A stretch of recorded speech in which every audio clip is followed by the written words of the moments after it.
Clerk Vespia, how are you today? I'm fine. How are you this evening? How are you? I told you she's supporting Hillary Clinton. Yeah, there you go. Go, Hill. I didn't realize that. Would you lead us in the pledge tonight? Sure, I'll be glad to.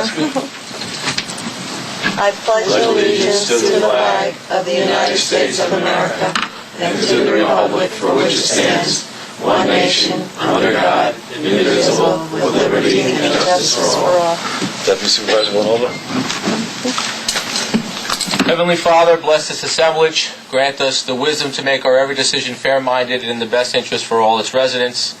I kindly ask everyone to please remain standing for a moment of silence to keep the Morabito family in your prayers regarding the passing of Priscilla, the Isillo family in your prayers, the passing of Peter, and then to keep the Capisi family in your prayers during their difficult time.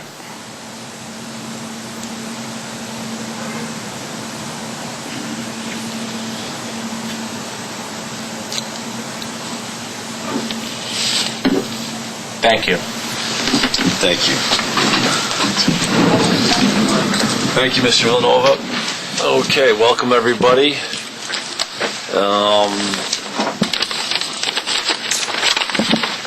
Town Clerk Vespia is looking rather dashing this evening. Thank The you. new Hillary Clinton look. That's what I'm We're very post-partisan here. Okay. So does anybody have any comments on the minutes from the meeting of January? Sorry, let's take the roll. Call the meeting to order, sorry. The meeting for February 28th, 2012 is now called to order. Collins? Here. Mendicino? Here. Mayoris? Villanova? Here. Carvin? Here.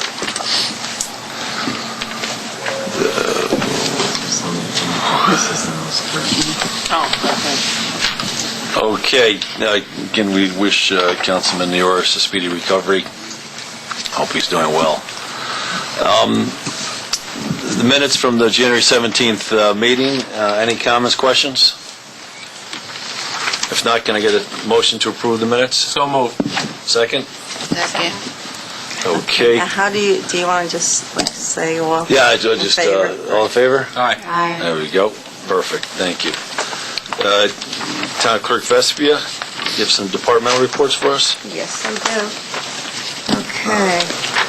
Deposit for the month of January 2012 to the supervisor from the town clerk's office, $1,320.03. And for 2011, it was $1,216.23. Tax collections for the month of January deposited to the supervisor of the town of Rye, $37,196,331.10. Deposit to the treasurer of the village of Portchester, $1,360,265.97. Deposit to the treasurer of the village of Rybrook, $266,419.71, a total of $38,823,016.78. Thank you, Mr. Nowotny.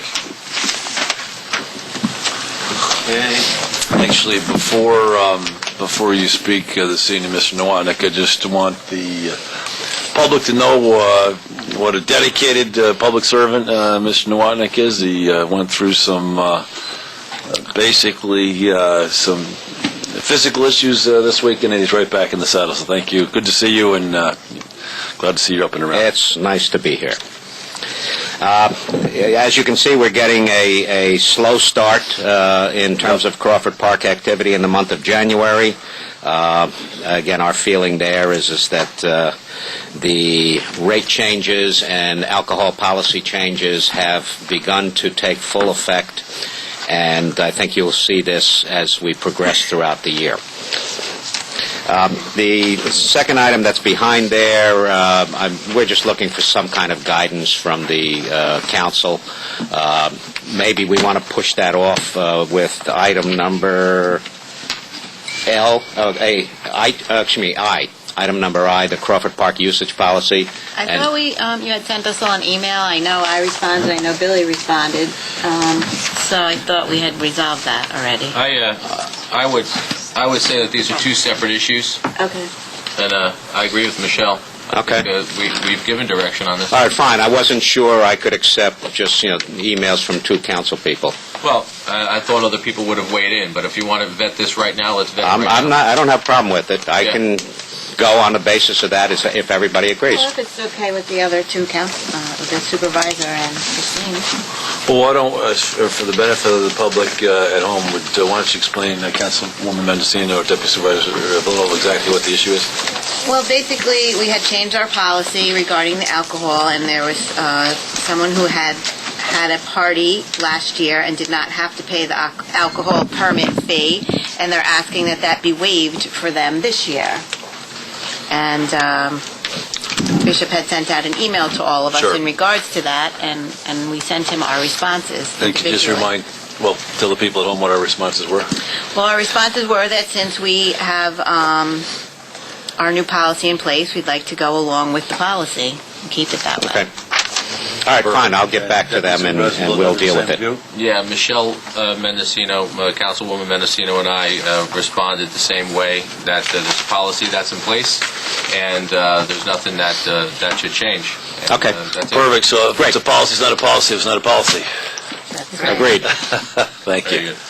Wonderful. Okay. Comments from the public?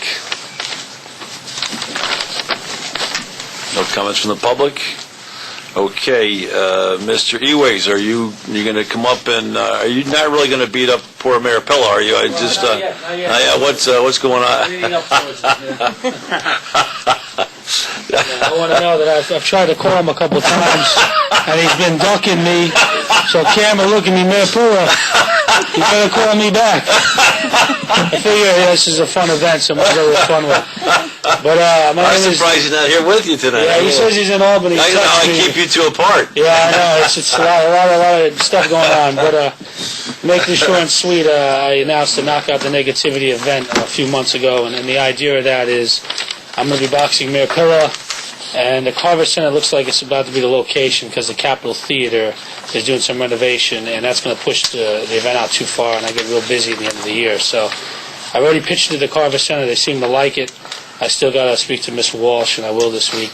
The idea of Knockout the Negativity event is a project of me boxing the mayor and a few other matches, and to bring the community out for something fun, but at the same time promote that message of knocking out the negativity, which I think is a powerful message because you do have some negativity in the community, and you want to try to bring people up instead of bring them down. So I think these events is like a carrot to bring people out.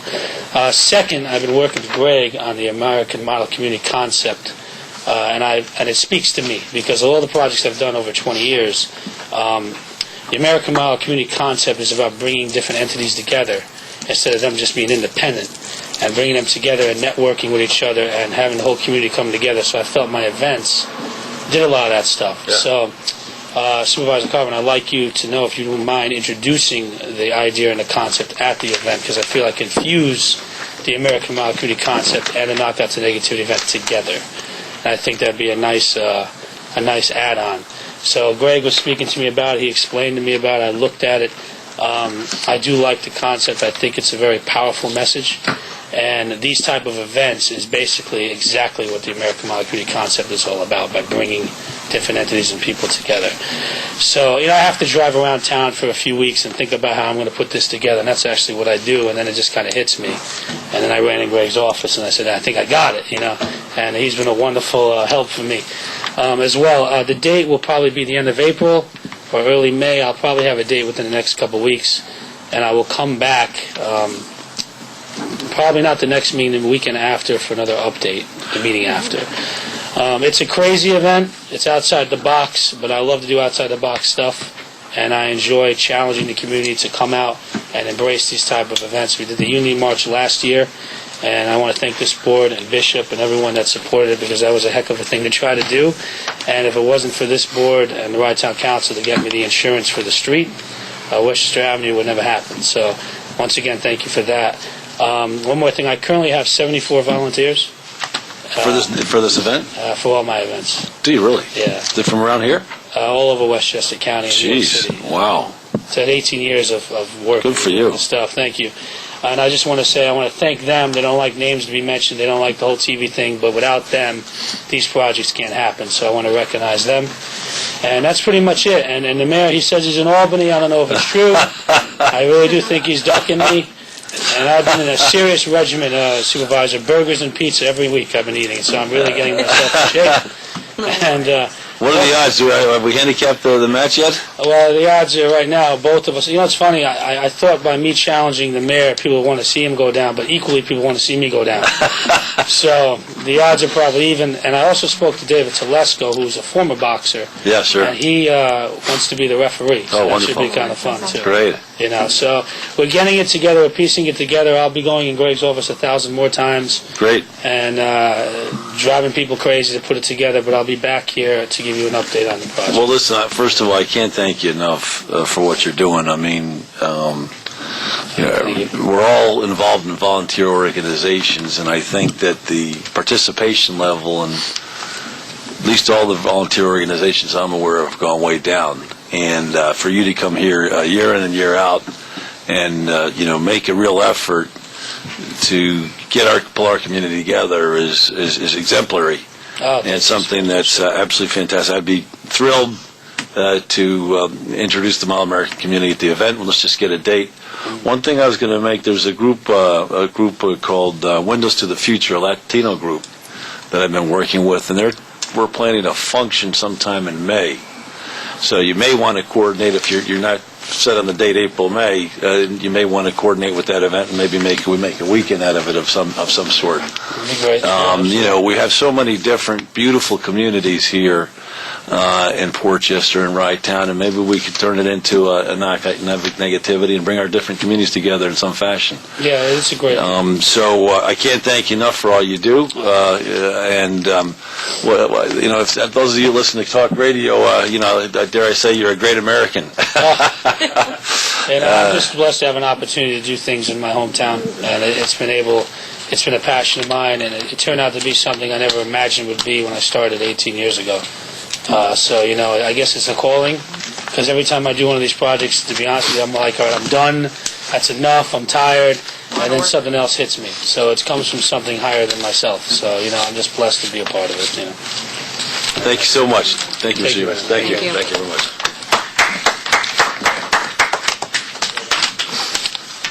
Okay. Thank you, Mr. Ewes. Perfect. Let's get into the resolutions. The first one is the Justice Court amending the fiscal policy to age receivables. Hi there. I'm here in place of Ann Capisi. She's got a family emergency, and she was going to be able to discuss some of this. Essentially, you have to go to the last page in this section, which is the listing of what we call our aged receivables in the Justice Department.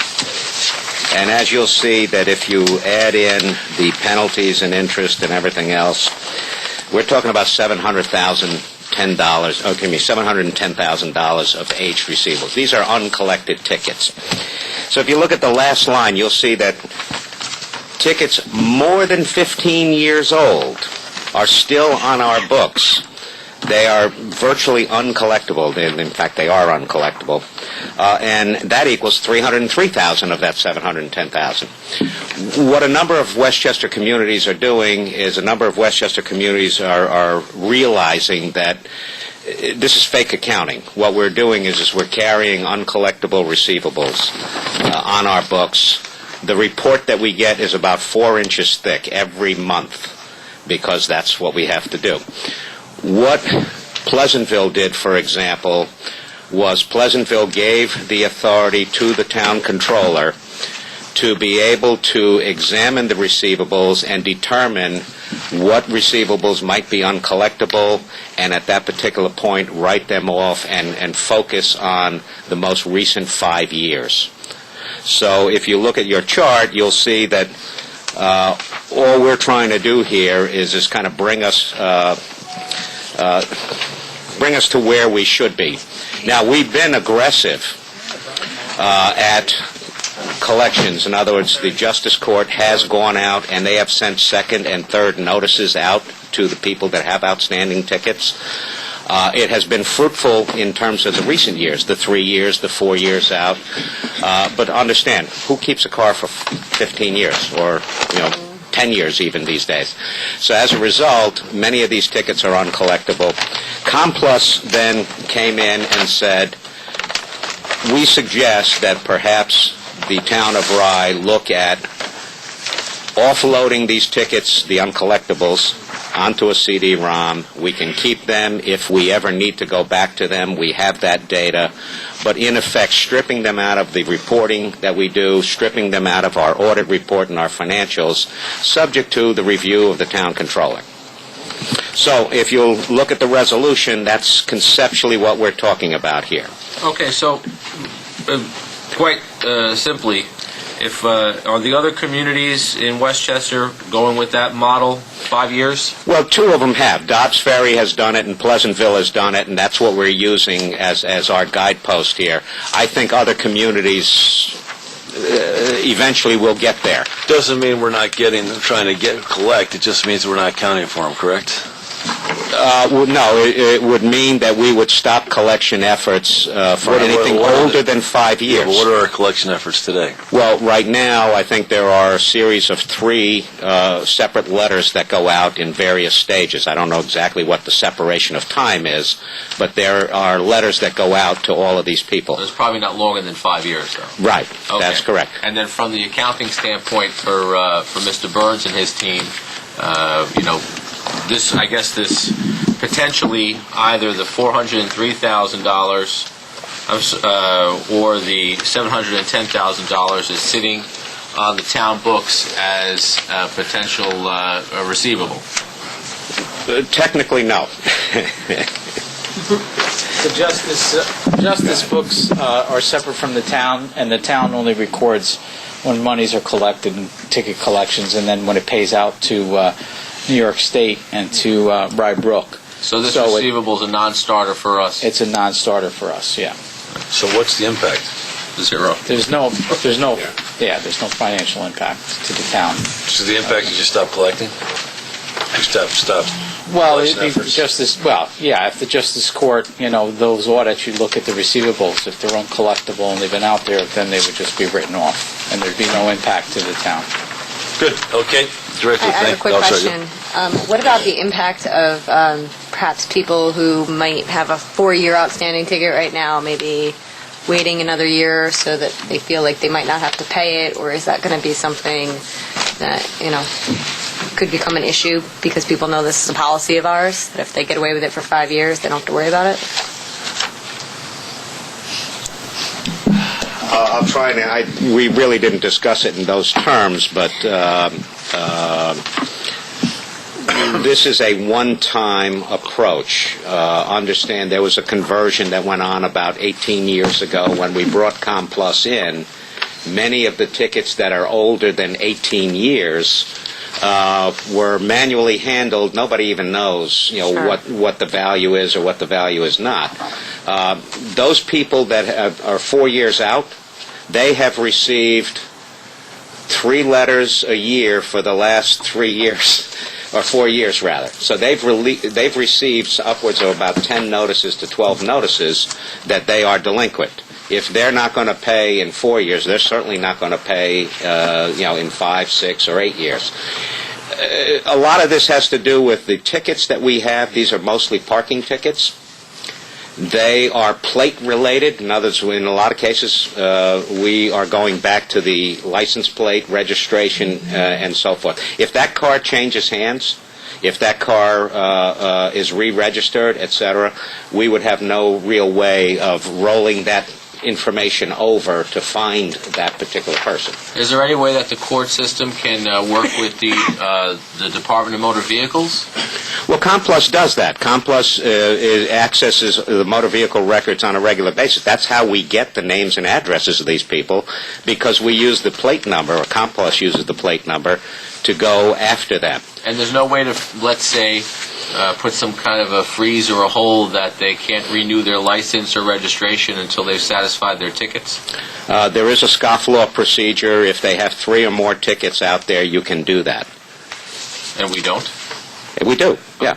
Okay. All right, but again, you have to have 3 or more tickets outstanding. Many of these tickets are one-offs that people, may have been passing through town. It might have been somebody that's in Virginia. I mean, many of these plates aren't even New York plates. And then where you're looking at this is a one-time, so this gets purged once, and then we'd have to maybe revisit this. Well, the town controller would in another 15 years. Right. The town controller could look at this each year because under the resolution, you're giving the town controller the ability to be able to review that and ascertain with ComPlus and with the Justice Court what is the collectability factor here. All right. And ComPlus has told us that your ability to collect after 5 years falls to about 2% return rate. So you start having the law of diminishing returns, the cost of preparing the mailing, the cost of doing all the work to be able to go after these people, and you're looking at a 2% return based on actual experience. That's where the trade-off starts to be looked at and say, wait a minute, maybe we've gotten out of this as much as we possibly can. How many of these would fall under the scofflaw realm? I honestly wouldn't know. The scofflaws, I wouldn't know. I'm sorry, I can't help you with that. And do you know how many would be out of state? We can probably get that. We don't have that breakdown here, but we can certainly get that for you.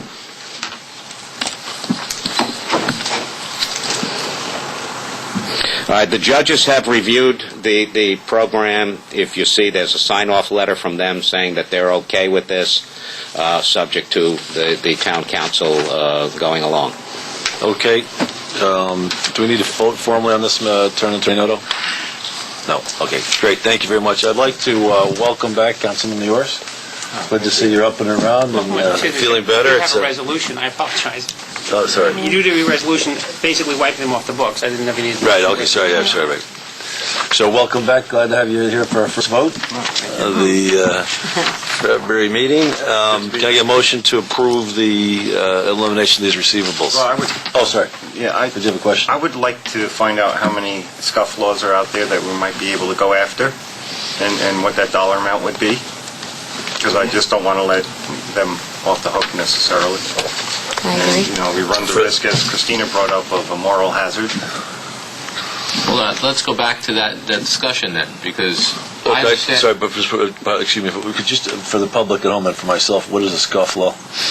He just said if they have 3 tickets, you can hold them. More tickets outstanding, you can file a scofflaw notice, which would then freeze their registration. It would prevent them from registering that vehicle. So they satisfy it. So, good. Yep. Now, the conversation that both Christina and Bob just mentioned was that there's a 5-year time period, and and then you're off the hook.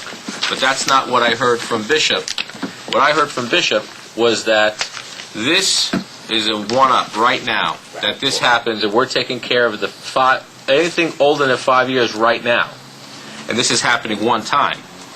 So going forward, it doesn't apply. It's just one time. So this magical time clock that's sitting out there doesn't exist. So to what Councilman Ioris and Collins says, that's not what they're saying. They're saying that this is a one-time and it has nothing to do with the future. Well, there's always a risk of moral hazard. Just like the government bailed out the banks, and they were worried about doing that. And is that going to be a moral hazard in saving the banks and the auto industry? There's a chance that people will say, oh, well, if I wait long enough, they're going to adopt a resolution like this again. Well, what I'm happy to, I think, do we need clarification on the scoff impact? I think we didn't have an answer. We can get that. So why don't I, if There's no urgency if you want to... right, so if the board's There's no happy... urgency. And the other thing I would suggest is that we get the number of traffic tickets that are registered to plates that are out of town. Yep. Because I don't know if that scofflaw, if we can apply that to out-of-town plates. No, you can't. Okay, so we need that information. Okay. Perfect, so we'll table that resolution until the next meeting. Thank you. Back in the saddle, he's only been, it's good to have you back. Homestead, Mr. Markowitz. Good evening. The resolution in front of the town board this evening is to establish the homestead-based proportions for the purposes of allocating the town tax between the commercial property owners and the residential property owners. The resolution establishes the homestead base rate, which is the proportion of the town tax paid by homeowners at 69.806474% of the total tax. And the non-homestead based proportion, which is the commercial class, the commercial property owners, at 30.193526. How is that calculated? That is calculated. Well, I'll show you the calculations one day. It's multiple pages of spreadsheets, but essentially it represents changes from last year after you account for variances in market value and what they describe as physical quantities, which is new construction, demolition, as well as a carry forward from earlier years. And they can't change more than 5% a year to the residential, is that right? That is correct. Okay. Is that forever? Is that as long as we have... As long as we have homestead tax option enabled. Just to compare with last year, it represents a decrease for the homestead-based proportion of approximately 0.58%, almost 0.6%. Which means the commercial properties appreciated faster than residential this year. Well, I would describe it as the... Decrease slower. Yes, they decreased slower at this point. Just to give a little contrast to it, the 2008 assessment roll, which represents sort of the peak in values, between 2008 and today, there's a decline in the homestead-based proportion of about 1.25%. Okay, which means the houses have declined faster than commercial properties. Just to complete the discussion, what this means, if we do not adopt the homestead-based proportion, is residential homeowners would pay the proportion of the town tax based upon their actual values, which would increase their tax rate by 1 to 2%. So Perfect. This is good. Yep, we do this every year. Any questions from the board? No. Can I get a motion to approve? Second? Second. Okay, everybody in favor? Aye. Okay, beautiful. Thank you, Mr. Markowitz. You're going to stay for lane appraisals, I take it? Yes. Okay. Precisely. Resolution before the board is to assign a real estate appraiser to assist the town in a certiorari proceeding for property located at 115 North Barry Avenue in Mamaroneck. For the record, this is a small multifamily residential property, approximately 7 units. It involves assessment years 2004 to 2011 each and every year. The value of the property in any given year ranges from approximately $700,000 to $832,000. The property owner has made claims that property is worth less than 50% of that value. How many apartments there? 7. Well, now, how much do you expect we're going to pay these people? I am hopeful nothing. I'm sorry, the appraisers? Yeah. Oh, I'm sorry. Yeah. Between $3,000 and $4,000. Do we really need to do that? Well, we have a court exchange date of April 15th. We have to prepare for it. I'm sorry, April 13th. All right, I need to know, we talked about this before, is there any legal requirement to get an outside appraiser to do this work? Yeah, there is. A legal requirement. Well, it has to You be have to an say the law appraisal. for me. Well, an appraisal. No, I didn't. Yeah, okay, but I'm going to be clear. Apologize. I know. The town attorney. No. A legal requirement that we get a third-party outside appraiser. It doesn't have to be necessarily, when you use the term outside. If we had an appraiser on staff who was a certified, licensed appraiser, I wouldn't recommend it, but because there's no objectivity there. But legally, I mean, we have to provide an appraisal. That's the law. I fully understand. I can't believe that our department is incapable of valuing a 7-apartment property that's valuable. It's already valued the property, and they've put a number on it. That's not the issue. Okay, the owner disagrees with that number and is challenging it. So for the judge to make a determination, he's going to look at 2 appraisals, one submitted by the town, one submitted by the petitioner, and he's going to make a decision. Yeah, well, I'm going to, well, sorry, Deputy Supervisor. No, go ahead. You're on the right track. Well,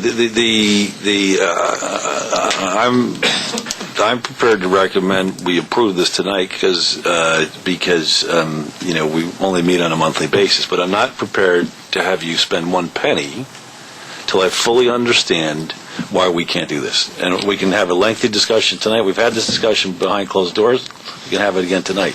Well, so far, my track record is unblemished, as we'll see with Burger King. As we'll see with Burger King, we've approved 3 appraisers this year. Haven't used one. Yeah. Haven't used one.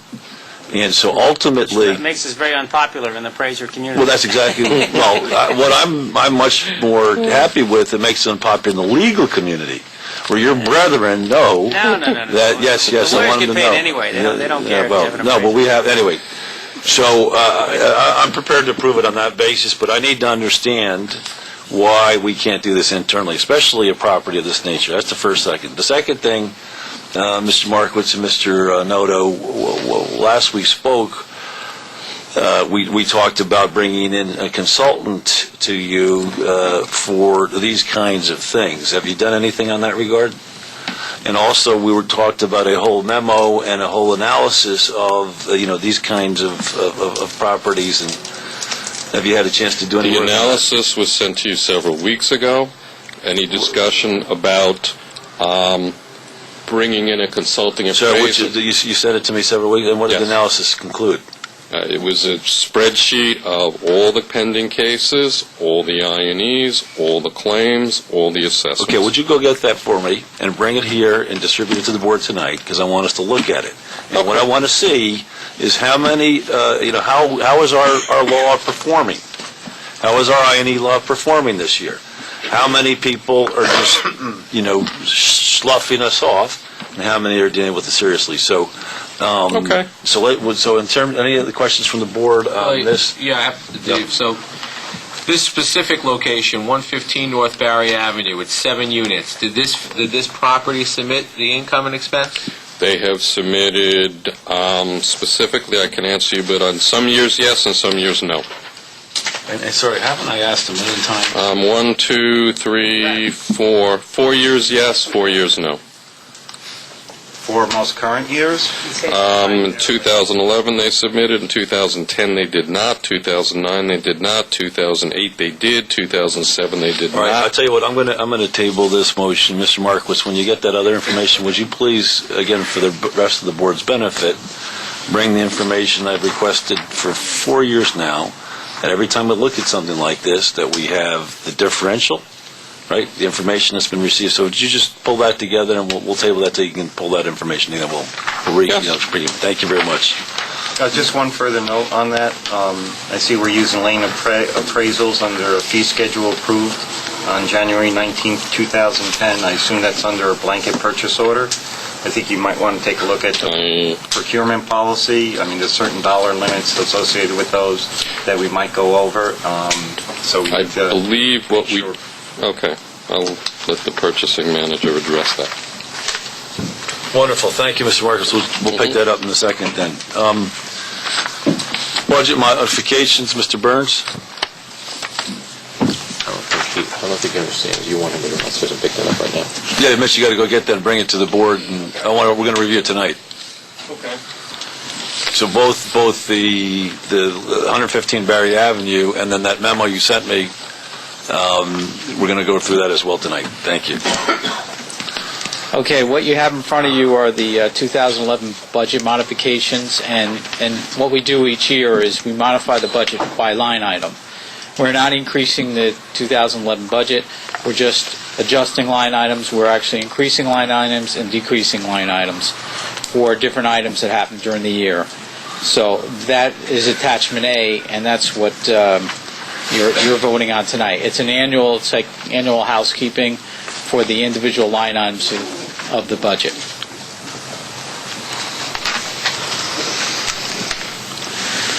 Just let me understand one thing. I presume this is because we now have a much better feel for the actuals. Yeah, but there's also unexpected things that come up during the year. No, I understand that. My Yeah. question is did we spend $3.5 million last year? No. We're still going to be under budget in total. That's just the appropriations are not changing in the budget, but that doesn't mean we're spending the budget. We're probably going to come in at $3,350,000, $3,400,000. So we're in the audit at this point in time, but we're going to be under budget. All right. Thank you.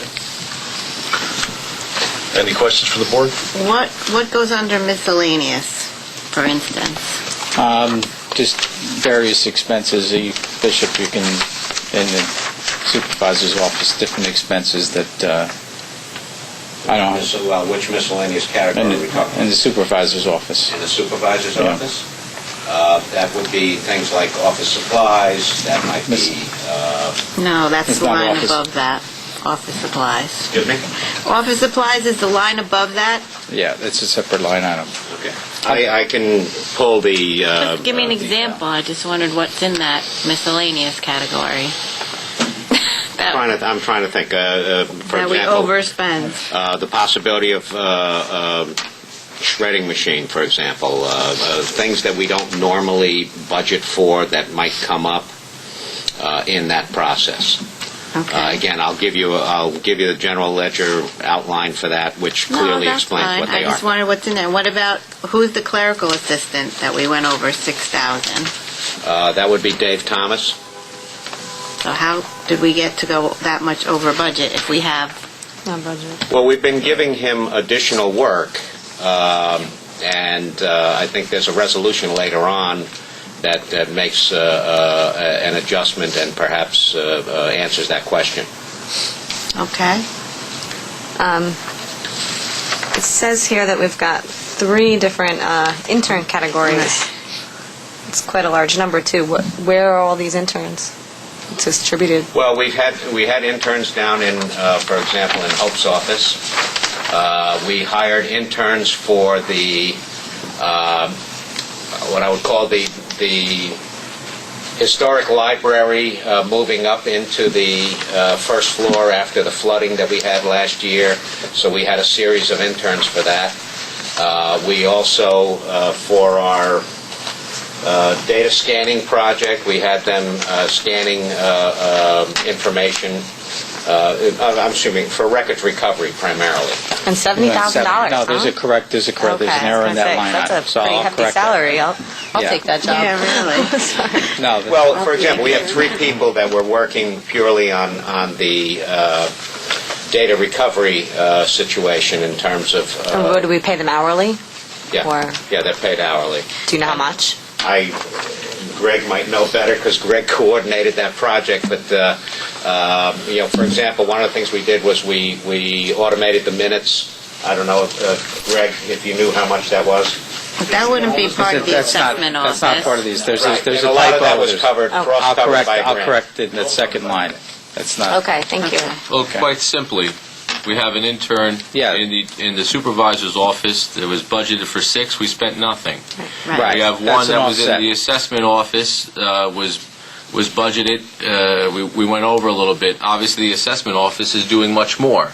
So it's it's much more cost effective to take on an intern than to hire someone at a higher rate to pick up the slack in the assessor's office. Well, if we And paid then obviously- $60,000 to that person, No, I would think just- not. Right. That's and the- then, I'm sorry, that's and then the- we had budgeted also for an intern, and we underspent that line item by $4,500. So, although the dialogue may sound like it's, well, what are they doing and who are they? From a dollars and cents standpoint, it economically for us, it worked very well. I'll correct it. The second line is for senior appraiser because they started mid-year, so that I'll make the correction. Okay, Oh, so so the intern is 60,000. not an intern, Okay. it's Second senior one is. appraiser. Very Right. good. And we still underspent it. Yes. Can you tell me what Because we the started in the middle of the year. unallocated That's insurance when we is underspent it. for? And why is that unallocated? I'm sorry, I didn't hear your The question. unallocated insurance? What is that? That's just general insurance for the town. Liability, property, and Yeah. casualty. It's just called unallocated insurance. That's for It's not a- the building? That's for the buildings, and that's for example, the board's liability policy, directors and officers' liability, as well as the general liability of the town. So could that be specified going forward as to what that is? Sure. Okay, I'd like to make a motion that we approve these budget modification transfers for 2011. Second? Second. Everybody in favor? All in favor? Aye. Okay, great, thank you, Mr. Burns. Establish workday schedule for elected officials. So you guys are going to have to work now, huh? Send it to me. And appointed officials, okay. This is just an annual thing as well, just establishing the workday for elected and appointed officials as what it is for retirement purposes. So the resolution states, I don't have it in front of me, but that it's the standard workday is based on 6 hours to get full credit for the retirement system. So if everything's based off that, if the appointed and elected officials work 3 hours a day for 5 days a week, then they would get half credit for retirement purposes. So we just need to, this is just a formality. It's formality, it's just right. Okay, It's give me- compliance with the state. I actually don't have a copy of it. No, Yeah. it wasn't either. So can you read the resolution? We don't have it Don't here. have it. No, one thought one was doing. Okay, we can establish I that. thought Dave was These are the bringing budget it. transfers for 2000. No, but we're No, talking... we're on the next one. Establish workday schedule. No, we don't have that yet. We have to rework it because the state changed it. Right, okay, so we'll bring this up again next Yeah, month. we're gonna table. We're going to put it off to the next meeting. Very good. So both elected officials and appointed officials for next meeting. All right, actually, I'm going to ask if the board doesn't mind, I see our friends from the boot camp, and rather than have them go through our new dental benefits plan, ask them to come up, we'll go to item J if we could.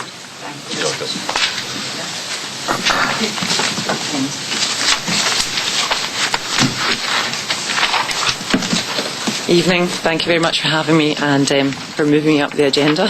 Yeah. My name's Lee Sanford. I'm a resident of Rye and I'm a personal trainer. For the last 3 years, as Joe knows, I've been running Boot Camp by the Beach at Rye Town Park, which is an outdoor fitness programme running at Rye Town Park, and last year we won a Best of Rye commendation for 2011 from the Rye Chamber of Commerce. We came tonight to ask your permission to offer boot camp classes at Crawford Park. We propose that these will be run on a Tuesday, Thursday and Saturday morning, 9:15 till 10:15, and that will be run by my colleague Julie Maguire, who came with me this evening. The agreement I have with Rye Town Park at the moment is that I pay $15 per class, and that would be the same proposal that I would place tonight.